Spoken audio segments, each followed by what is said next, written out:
Hey, I'm here with Cade Cummings, who's the owner of our awesome Scottsdale Mesa kind of Phoenix location. Cade, why don't you introduce yourself and tell us about where your business is and what you do? My name's Cade. I have been with Up Closets for about a year, coming up on a year and a half now. We kind of take care of the mainly the Eastern Valley in Phoenix, but kind of looking and doing more of the entire valley as we continue to expand. Things are going good. We got a good install team underneath us, a couple designers, and just plugging away day by day.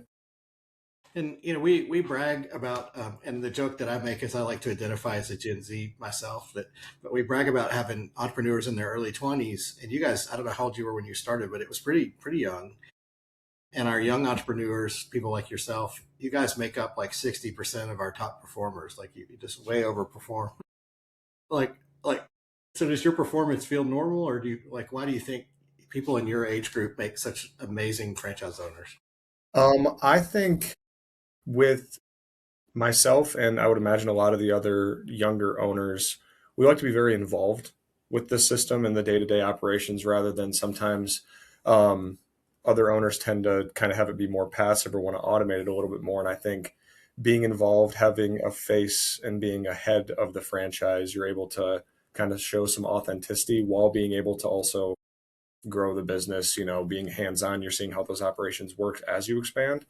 But I think being younger and even being able to kind of honestly hustle a little bit, I just last week I started a consult at 7 p.m.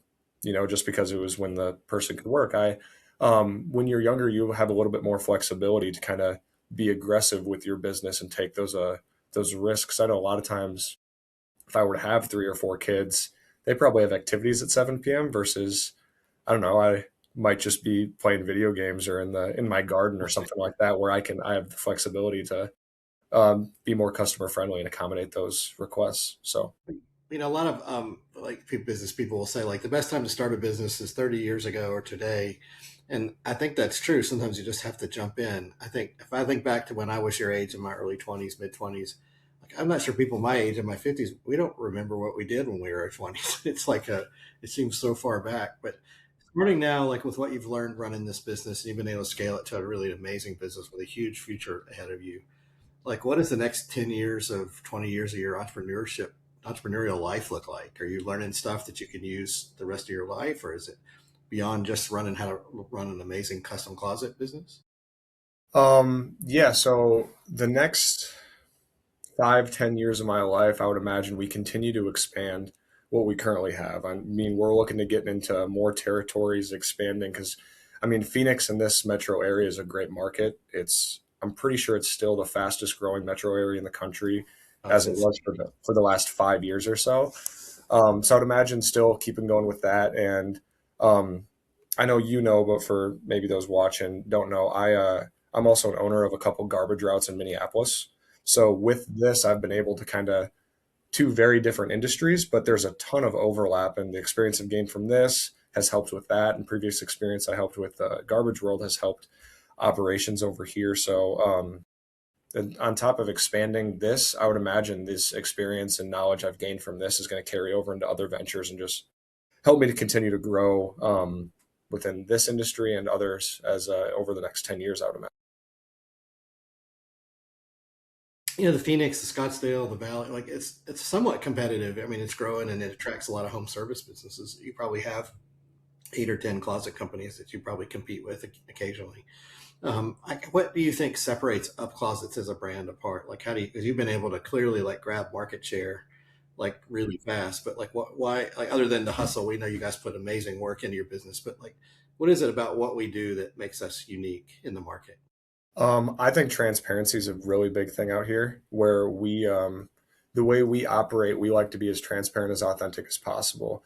From expectation set of our lead times, our pricing, the materials, everything we do.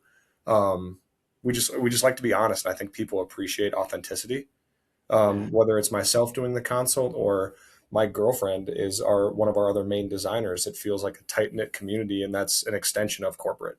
I mean, when Tyler and myself, when we first looked into this, I mean, when we called and you CEO answer and Kayla and Brian, all part of the family, are part of this community and like the corporate backing, it like people appreciate it and it goes a long way. And then we kind of tried to mimic that with our version of our franchise.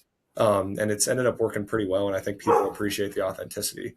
It's not uncommon where people get multiple quotes. We go in, provide our quote, and say, "Hey, this is we're going to be here for a while. This price is good for a little bit, and I hope to hear back from you." And people call back of say, "Hey, I know people tried to be weird with the pricing and they tried to do anything to get the sale, and I appreciated you as the owner or Karsten as someone I could trust and rely on."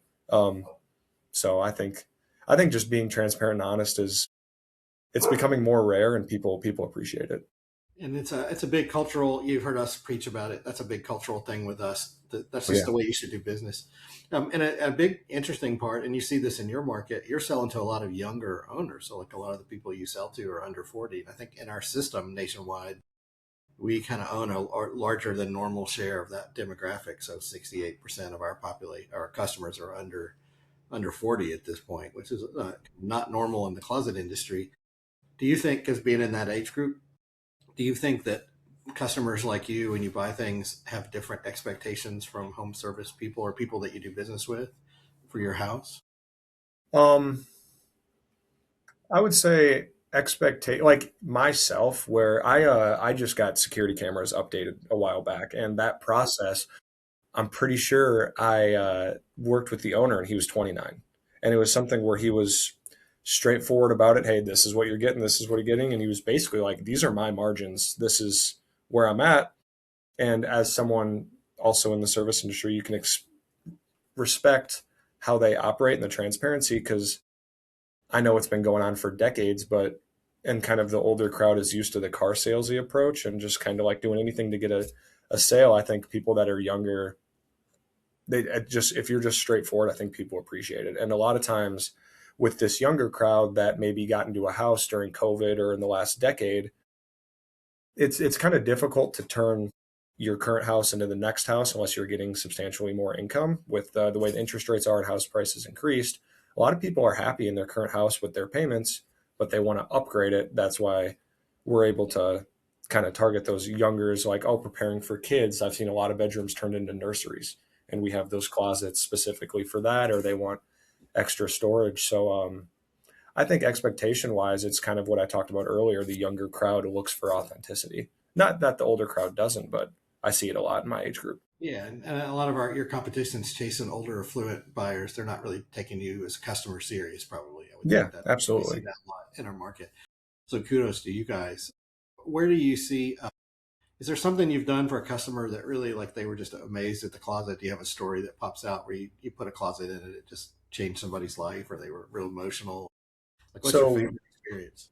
yeah, so we there was one lady who super nice. I got along with her very well, but she had her husband pass a while ago, and then she kind of came into a little bit of money and just basically has devoted her entire life to pet rescues. And I'm not too familiar with kind of the Nashville area in terms of like how prominent like humane societies and rescues are, but in Arizona, it's a pretty big scene out of here, where there's a lot of dogs that can't and cats that don't have places to go. Or so she's kind of devoted this, and she had 2 rooms of her house devoted strictly to a dog room and a cat room that she was fostering, and we had like this reach in closet that we turned strictly into like a multi-layered cat like feeding area with like storage for the doors. And she was just like, there's a dream come true for her, exactly what she wanted. And then she ended up getting the walls painted, the tile to match our willow color like seamlessly. So that's one that was pretty cool, kind of seeing that vision come to life. And it wasn't our biggest project by any mean, but it was cool to kind of see her reaction and like be along with that process and just kind of see it come start to finish, that it had some meaning behind it. What is your biggest project? Do you have a project like from since you've started? Like, what are you looking back to? What was the biggest, most aggressive project you got that you did? Like in terms of dollar amount or number of rooms It could or be complication, whatever you think is like. Which one are you most proud of from a size standpoint? so I mean, we've done quite a few projects over the $20,000 mark that have all honestly gone really smooth. You'd figure only a year and a half into business, that you'd see more hiccups than we did. But we have a great install team that can handle a lot of problems. But my favorite one was actually our first lighting job we ever did. I think you've seen the pictures of it. Yeah. It's kind of that white one with the marble floor. We kind of just dove headfirst into that. They had a vision what we wanted. I talked to the team at Hayful to get kind of the components we needed for lighting. Tidy Squares was able to route the edges, and we just kind of attacked it full head of steam, and didn't really know what to expect. But I knew with our approach of, hey, we're going to do what we can to make sure it goes the best it can. You know what I mean? We're not going to start it and then you leave you. It's like good luck the rest of the way. So with that approach, we're able to kind of tackle it and ended up turning out great. They were extremely happy with it. And I think we've gotten a couple of referrals in that neighborhood from them as well. It's awesome. So that was a pretty cool project.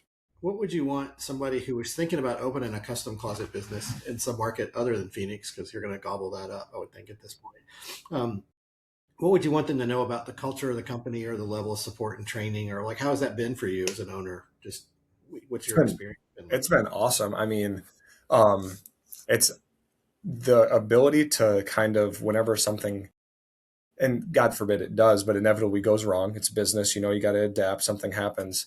The support team, in terms of either installation, sales process, technical difficulties, like anything, I don't know if I've ever had a time where it's been over a half hour where I've waited for like an immediate, direct person to person from corporate response.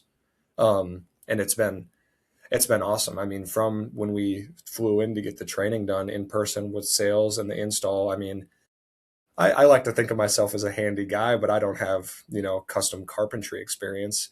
Doing those installs, I felt very confident we could go ahead and install anything in this system. After being there from that start, a couple weeks of training, and then kind of just as kind of take a leap of faith of starting it, because once you get started, it's kind of like you just have to do it, and then you guys will be there to support as we learn throughout that process. It's been awesome. Yeah, some owners, I think, wish we would support them less sometimes. We don't we're trying to. It's not that we're pushing people to grow more than they want to, but we try to like make sure people. We are really hard to make sure that people are coached and have the resources and kind of can see what's going on. Sometimes you're so close to your business you don't see trends happening. Have you had that experience? I know they're dragging you on meetings all the time and asking you questions, and you're really self sufficient at this point. But we still, they're still like interested in everything going on in your business. Yeah, there's times where I need to take a step back to kind of see macro trends a little Yeah, bit, but because I feel I'm kind of just go day by day, make sure this day goes smooth, schedule the next, and you just keep stacking days. You're able to build something day over day, week over week, month over month, and then year over year have some success with it. Um, so I maybe need to take a step back and see some bigger pictures, but I was planning like to do that a little more so after year 2 or 3, and just yeah, put your head down, you focus on your foundation and operations, and everything else will kind of fall into place. yeah. Awesome. Well, so what's overall like if you had to give somebody who's looking this, what would you recommend it, or like what would you want? What would you want somebody to know about the inside? My first recommendation would be just outstanding yes, to absolutely go for it if you're looking to get into a business. That being said, it's something where I'm very glad myself and Tyler were very, very hands on right away. I wouldn't say it's something where you can get it automated within the first month. It's something where you want to get to know the business and then you can expand after that. Because when your install and design team have questions, they're going to come to the owner with those questions. And if you don't know the business, then you're not going to really have an answer for it. So if you put a little bit of time into hands-on and learning it and then expanding after you fully know the ins and outs, you're going to have a good path to success. And you guys went home with a bunch of awards from the conference this year. What was that like? Like It what? was it was pretty fun. Rookie of the year, I think, was kind of the biggest one we got that first year. Well I think we earned. made the top 5 sales as well for the manufacturing partner, and then we had a couple like it was the legacy I award like or that. the An armful. yeah, I would say we had a few in there, Yeah. but it was really cool, kind of getting to see everybody there, and I don't know if I've talked about it very much, but I have a pretty big sports background. So the competition does feed me a little bit, kind of Mhm. seeing those month over month sales numbers versus other places where, you know, we're coming down to the end of April. If these reports get sent out and I see we're about 5,000 behind somebody, I might, you know, try to cut a couple deals or do what I can to Yeah, get my to guys those. were like in the top of in the mid month. Nashville was at the top, and I think they're like everybody got really busy right after those numbers went out. I think they dropped. Yeah. There's some competition with it. And I think that it's friendly competition, but it's good. It's gets the best out of people. Awesome, man. Well, thank you so much for taking the time. And if you need a custom closet in Arizona, Cade is the guy to go to. Yeah. Right. I'm going to Feel go free to ahead and reach out.